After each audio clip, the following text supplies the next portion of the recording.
మనం కోరుతా ఉన్నాం. ఇక జారుసారి తీవ్రవాదం ఉగ్రవాదం దాక్కొని ఎక్కడి నుంచో వాడు వస్తాడు, లోపల నుంచే వాడు వస్తాడు. ఇంకెన్ని రోజులు భరిస్తాం, ఇంకెన్ని రోజులు చేస్తాం?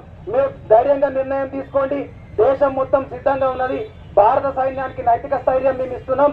భారత సైన్యంతో మేము ఉన్నామని చెప్తూ భారత్ సేన తుమ్ ఆగే బడో హమ్ తుమారే సాథే అని మనం చెప్తా ఉన్నాం. తాండూరు అంతా కూడా చెప్తా ఉన్నది. కాబట్టి ఇలా 100 కోట్ల సైనికులం, వందే మాతరం. 30 లక్షల సైనికులు కాదు, 100 కోట్ల మంది సైనికులు ఉన్నామని చెప్తా ఉన్నాం. కాబట్టి తాండూరు నడి చౌరాస్తాలో మన తాండూరు బిడ్డలు, మన తాండూరు వీరులు ఎవరైతే జవాన్లు ఉన్నారో వాళ్ళందరినీ సత్కరించుకోవడం నిజంగా మనకు గర్వకారణం.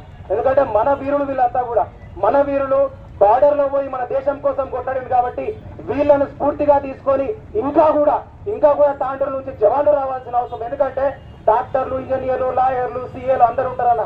యుద్ధం వస్తే మళ్ళీ రావాల్సింది వీళ్ళే, యుద్ధం వస్తే మళ్ళీ కావాల్సింది జవాన్లే. కాబట్టి అందరం మన పిల్లల్ని ఏం చేస్తాం, నా కొడుకు ఉన్నవాడు 9 ఏళ్ళు ఉంటాడు, డాక్టర్ ఇంజనీర్ కావాలంటాం, జవాన్ ఇంకోటి కావాలంటాం. మన ఇంట్లో జవాన్ వద్దు, జవాన్ని మాత్రం మనం గౌరవిస్తామంటాం. కాబట్టి ఈ విధంగా ఎవరైనా ఎవరి పిల్లలైనా జవాన్ అయితే అంటే ఖచ్చితంగా గర్వంగా పంపండి బార్డర్ కు. నిజంగా ప్రాణాలు అరిచేతిలో పెట్టుకొని కాదు, మంది ప్రాణాలు తీసి వస్తారు మన జవాన్. ఆ ధైర్యం మనకున్నది. కేవలం ఈ దేశభక్తి 24 తారీఖే కాదు, ఈ రోజుతో అంతం కాకూడదు. ప్రతిరోజు కూడా గుండెల నిండా దేశభక్తి నింపుకొని ఇదే స్ఫూర్తి మొదలు తీసుకుపోవాల్సిన అవసరం ఉంది. ఇదే స్ఫూర్తితోని దేశ సమైక్యతను కాపాడాల్సిన అవసరం ఉంది.